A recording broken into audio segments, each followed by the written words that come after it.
10 ವಿದ್ಯುತ್ ಪ್ರವಾಹ ಮತ್ತು ಅದರ ಪರಿಣಾಮಗಳು. ಅಭ್ಯಾಸಗಳು. ಪ್ರಶ್ನೆ 1.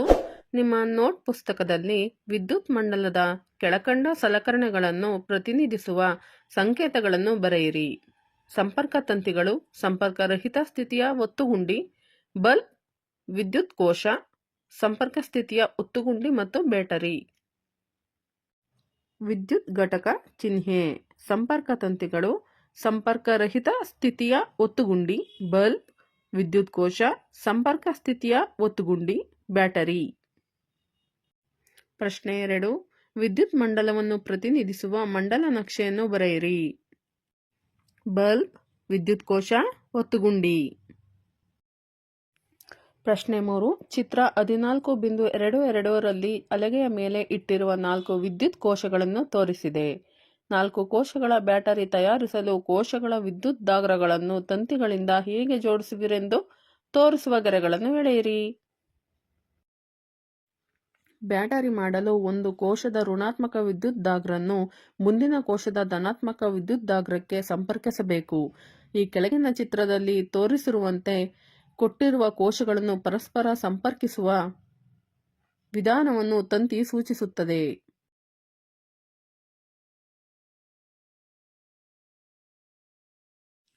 ಪ್ರಶ್ನೆ 4. ಚಿತ್ರ 14.23 ರಲ್ಲಿ ತೋರಿಸಿದ ಮಂಡಲದಲ್ಲಿ ಬಲ್ಬ್ ಬೆಳಗುತ್ತಿಲ್ಲ. ಇಲ್ಲಿನ ಸಮಸ್ಯೆಯನ್ನು ನೀವು ಗುರುತಿಸುವಿರಾ? ಬಲ್ಬ್ ಬೆಳಗಲು ಮಂಡಲದಲ್ಲಿ ಅಗತ್ಯ ಬದಲಾವಣೆಗಳನ್ನು ಮಾಡಿ. 2 ಕೋಶಗಳು ಸರಿಯಾಗಿ ಸಂಪರ್ಕ ಹೊಂದಿಲ್ಲದ ಕಾರಣ ಮಂಡಲದಲ್ಲಿನ ಬಲ್ಬ್ ಬೆಳಗುತ್ತಿಲ್ಲ. ಬಲ್ಬ್ ಅನ್ನು ಬೆಳಗುವಂತೆ ಮಾಡಲು ಕೊಟ್ಟಿರುವ ಚಿತ್ರದಲ್ಲಿ ತೋರಿಸಿರುವಂತೆ ಒಂದು ಕೋಶದ ಋಣಾತ್ಮಕ ವಿದ್ಯುತ್ ದಾಗ್ರವನ್ನು ಇತರ ಕೋಶದ ಧನಾತ್ಮಕ ವಿದ್ಯುತ್ ದಾಗ್ರಕ್ಕೆ ಸಂಪರ್ಕಿಸಬೇಕು. ಪ್ರಶ್ನೆ 5. ವಿದ್ಯುತ್ ಪ್ರವಾಹದ ಯಾವುದಾದರೂ 2 ಪರಿಣಾಮಗಳನ್ನು ಹೆಸರಿಸಿ. ವಿದ್ಯುತ್ ಪ್ರವಾಹದ 2 ಪರಿಣಾಮಗಳು. 1. ವಿದ್ಯುತ್ ಪ್ರವಾಹದ ಶಾಖದ ಪರಿಣಾಮ. 2. ವಿದ್ಯುತ್ ಪ್ರವಾಹದ ಕಾಂತೀಯ ಪರಿಣಾಮ. ವಿಚಲಿತವಾಗುತ್ತದೆ. ಇದನ್ನು ವಿವರಿಸಿ.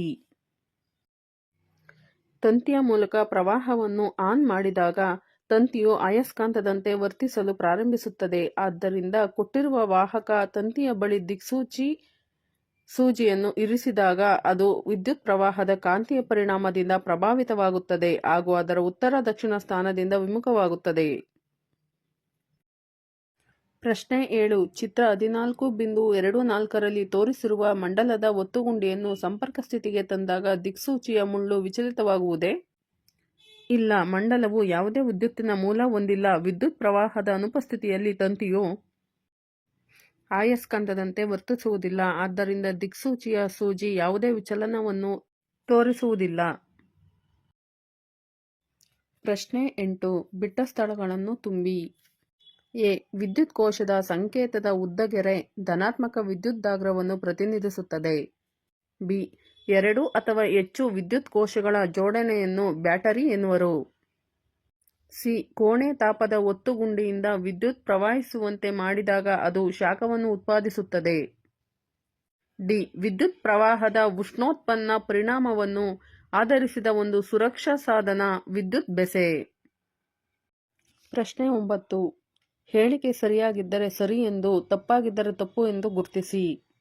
ಎ. 2 ಕೋಶಗಳ ಬ್ಯಾಟರಿ ತಯಾರಿಸಲು ಒಂದು ಕೋಶದ ಋಣಾಗ್ರವನ್ನು ಮತ್ತೊಂದು ಕೋಶದ ಋಣಾಗ್ರಕ್ಕೆ ಜೋಡಿಸಬೇಕು. ತಪ್ಪು. ಬಿ. ಬೆಸೆಯ ಮೂಲಕ ಹರಿಯುವ ವಿದ್ಯುತ್ ತನ್ನ ನಿರ್ದಿಷ್ಟ ಮಟ್ಟವನ್ನು ಮೀರಿದಾಗ ಬೆಸೆಯ ತಂತಿ ಕರಗಿ ತುಂಡಾಗುತ್ತದೆ. ಸರಿ. ಸಿ. ವಿದ್ಯುತ್ ಕಾಂತವು ಕಬ್ಬಿಣದ ತುಂಡನ್ನು ಆಕರ್ಷಿಸುವುದಿಲ್ಲ. ತಪ್ಪು. ಡಿ. ವಿದ್ಯುತ್ ಗಂಟೆಯು ವಿದ್ಯುತ್ ಕಾಂತವನ್ನು ಒಳಗೊಂಡಿದೆ. ಸರಿ. ಪ್ರಶ್ನೆ 10. ಕಸದ ರಾಶಿಯಿಂದ ಪ್ಲಾಸ್ಟಿಕ್ ಚೀಲಗಳನ್ನು ಬೇರ್ಪಡಿಸಲು ವಿದ್ಯುತ್ ಕಾಂತವನ್ನು ಬಳಸಬಹುದು ಎಂದು ನೀವು ಆಲೋಚಿಸುವಿರಾ? ವಿವರಿಸಿ. ವಿದ್ಯುತ್ ಕಾಂತಗಳು ಕಾಂತೀಯ ವಸ್ತುಗಳನ್ನು ಮಾತ್ರ ಆಕರ್ಷಿಸುತ್ತವೆ. ಪ್ಲಾಸ್ಟಿಕ್ ಚೀಲವು ಕಾಂತೀಯವಲ್ಲದ ವಸ್ತುವಾಗಿದ್ದು ವಿದ್ಯುತ್ ಕಾಂತದಿಂದ ಆಕರ್ಷಿಸುವುದಿಲ್ಲ. ಆದ್ದರಿಂದ ಪ್ಲಾಸ್ಟಿಕ್ ಚೀಲಗಳನ್ನು ಕಸದ ರಾಶಿಯಿಂದ ಬೇರ್ಪಡಿಸಲು ವಿದ್ಯುತ್ ಕಾಂತವನ್ನು ಬಳಸಲು ಸಾಧ್ಯವಿಲ್ಲ. ಪ್ರಶ್ನೆ 11. ನಿಮ್ಮ ಮನೆಯಲ್ಲಿ ವಿದ್ಯುತ್ ದುರಸ್ತಿ ಕಾರ್ಯ ನಡೆಯುವಾಗ ದುರಸ್ತಿ ಮಾಡುವ ವ್ಯಕ್ತಿಯು ಬೆಸೆಯ ಬದಲಾಗಿ ಯಾವುದೋ ಒಂದು ಸಣ್ಣ ತಂತಿಯನ್ನು ಬಳಸಲು ಮುಂದಾಗುವನು. ಇದಕ್ಕೆ ನೀವು ಒಪ್ಪುವಿರಾ? ನಿಮ್ಮ ಪ್ರಕ್ರಿಯೆಗೆ ಕಾರಣ ನೀಡಿ. ದುರಸ್ತಿ ಮಾಡುವ ವ್ಯಕ್ತಿಯು ಬೆಸೆಯ ಬದಲಾಗಿ ಯಾವುದೋ ಒಂದು ಸಣ್ಣ ತಂತಿಯನ್ನು ಬಳಸಲು ನಾವು ಒಪ್ಪುವುದಿಲ್ಲ, ಏಕೆಂದರೆ ಪ್ರತಿ ತಂತಿಯನ್ನು ಬೆಸೆ ತಂತಿಯಾಗಿ ಬಳಸಲು ಸಾಧ್ಯವಿಲ್ಲ. ಬೆಸೆ ತಂತಿ ಕಡಿಮೆ ಕರಗುವ ಬಿಂದುವನ್ನು ಹೊಂದಿರಬೇಕು. ಬೇರೆ ತಂತಿ ಬಳಸಿದರೆ ಅದು ದೊಡ್ಡ ಪ್ರಮಾಣದ ಪ್ರವಾಹಕ್ಕೆ ಪ್ರಕ್ರಿಯೆಯಾಗಿ ಕರಗಬಹುದು ಹಾಗೂ ಮುರಿಯಬಹುದು. ಆದ್ದರಿಂದ ಬೆಸೆ ತಂತಿಯ ಬದಲಾಗಿ ಯಾವುದೋ ಒಂದು ತಂತಿಯನ್ನು ಬಳಸಲು ಬಿಡುವುದಿಲ್ಲ. ಪ್ರಶ್ನೆ 12. ಚಿತ್ರ 14.4ರಲ್ಲಿ ತೋರಿಸಿದಂತೆ ವಿದ್ಯುತ್ ಕೋಶದ ಹಿಡಿಕೆ, ಒತ್ತುಗುಂಡಿ ಮತ್ತು ಒಂದು ಬಲ್ಬ್ ಬಳಸಿ ಜುಬೇದ ಒಂದು ವಿದ್ಯುತ್ ಮಂಡಲವನ್ನು ಮಾಡಿರುವಳು. ಒತ್ತುಗುಂಡಿಯನ್ನು ಸಂಪರ್ಕ ಸ್ಥಿತಿಗೆ ತಂದಾಗ ಬಲ್ಬ್ ಬೆಳಗಲಿಲ್ಲ. ಮಂಡಲದಲ್ಲಿರಬಹುದಾದ ದೋಷಗಳನ್ನು ಗುರುತಿಸಲು ಅವಳಿಗೆ ಸಹಾಯ ಮಾಡಿ. ಮೊದಲನೆಯದಾಗಿ, ಬಲ್ಬ್ ಬೆಳಗದಿರಲು ಶುಷ್ಕ ಕೋಶಗಳ ಹಿಡಿವು ಸಡಿಲವಾಗಿರಬಹುದು. ಶುಷ್ಕ ಕೋಶಗಳು ಪರಸ್ಪರ ಸರಿಯಾದ ಸಂಪರ್ಕದಲ್ಲಿರದಿದ್ದರೆ ಮಂಡಲದ ಮೂಲಕ ವಿದ್ಯುತ್ ಹರಿಯುವುದಿಲ್ಲ. ಆದ್ದರಿಂದ ಬಲ್ಬ್ಗಳು ಬೆಳಗುವುದಿಲ್ಲ. ಹಾಗೆ ಎರಡು ಕೋಶಗಳು ಸರಿಯಾಗಿ ಸಂಪರ್ಕ ಹೊಂದಿಲ್ಲದಿರುವುದು ಒಂದು ಕಾರಣವಾಗಿರಬಹುದು. ಒಂದು ಕೋಶದ ಋಣಾತ್ಮಕ ವಿದ್ಯುದಾಗ್ರವನ್ನು ಮತ್ತೊಂದು ಕೋಶದ ಧನಾತ್ಮಕ ವಿದ್ಯುದಾಗ್ರಕ್ಕೆ ಸಂಪರ್ಕಿಸಬೇಕು. ಪ್ರಶ್ನೆ 13. ಚಿತ್ರ 14.25ರಲ್ಲಿ ತೋರಿಸಿರುವ ಮಂಡಲದಲ್ಲಿ 1. ಒತ್ತುಗುಂಡಿ ಸಂಪರ್ಕರಹಿತ ಸ್ಥಿತಿಯಲ್ಲಿದ್ದಾಗ ಬಲ್ಬ್ ಬೆಳಗುವುದೇ? 2. ಒತ್ತುಗುಂಡಿಯನ್ನು ಸಂಪರ್ಕ ಸ್ಥಿತಿಗೆ ತಂದಾಗ ಎ, ಬಿ ಮತ್ತು ಸಿ ಬಲ್ಬ್ಗಳು ಯಾವ ಕ್ರಮದಲ್ಲಿ ಬೆಳಗುತ್ತವೆ? ಫಸ್ಟ್ ಒನ್, ಇಲ್ಲ. ಒತ್ತುಗುಂಡಿ ಸಂಪರ್ಕರಹಿತ ಸ್ಥಾನದಲ್ಲಿದ್ದಾಗ ಪ್ರವಾಹವು ಸರ್ಕ್ಯೂಟ್ ಮೂಲಕ ಹರಿಯುವುದಿಲ್ಲ. ಆದ್ದರಿಂದ ಯಾವುದೇ ಬಲ್ಬ್ಗಳು ಬೆಳಗುವುದಿಲ್ಲ. ಉತ್ತರ 2. ಒತ್ತುಗುಂಡಿಯನ್ನು ಸಂಪರ್ಕ ಸ್ಥಿತಿಗೆ ತಂದಾಗ ಎಲ್ಲ ಬಲ್ಬ್ಗಳು ಒಮ್ಮೆಗೆ ಬೆಳಗುತ್ತವೆ, ಏಕೆಂದರೆ ಅವೆಲ್ಲವೂ ಒಂದೇ ಬ್ಯಾಟರಿ ಮತ್ತು ಸ್ವಿಚ್ಗೆ ಸಂಪರ್ಕ ಹೊಂದಿವೆ. Thank you for the watching. Subscribe my channel, Patya Pustaka.